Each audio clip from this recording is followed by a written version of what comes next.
নতুন একটা রেসিপি নিয়ে আসলাম।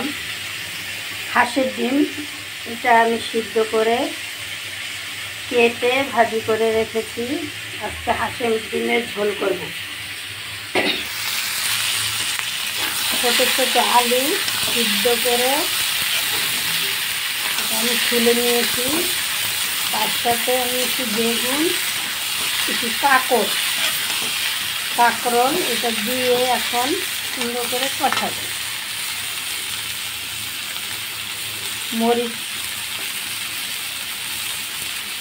হলুদ, লবণ, ধনে গুঁড়া, এটা সুন্দর করে আস্তে আস্তে কষাবো। সুন্দর করে কষাইয়ে তারপরে ঝোল দেবো। ঢাকা সরাই তুলি, তারপরে এটা সুন্দর করে এখন কি সুন্দর কষানো হয়েছে।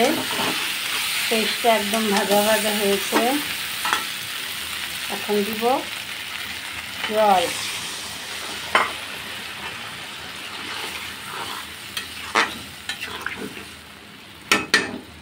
জলটা দিয়ে একটু ঢেকে দিব, তারপরে ডিম।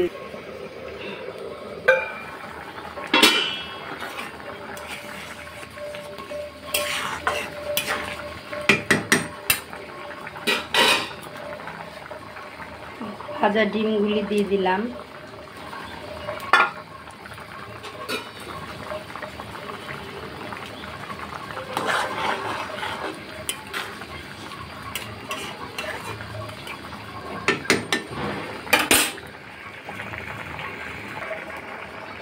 হয়ে গেল ডিম তরকারি। এখন একটু ভাজা জিরার গুঁড়া দিব। ভাজা জিরার গুঁড়া, একটু গরম মশলার গুঁড়া অল্প অল্প করে দিলাম, যেহেতু গরম তাই একটু কম মশলা দেওয়াটাই বেটার। সেজন্য সবই দিয়েছি, কিন্তু একটু একটু।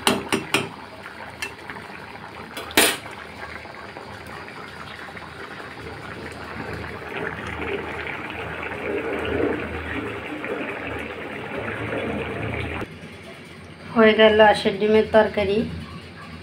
আমি আবার মুরগির ডিম ভালোবাসি না, হাঁসের ডিমটা আমার খুব ভাল লাগে। দেখতেও ভাল লাগে, রান্না করলেও ভাল লাগে, আমার খেতেও ভাল লাগে। তাই আমি আজকে এই গরমে হাঁসের ডিমের ঝোল করলাম।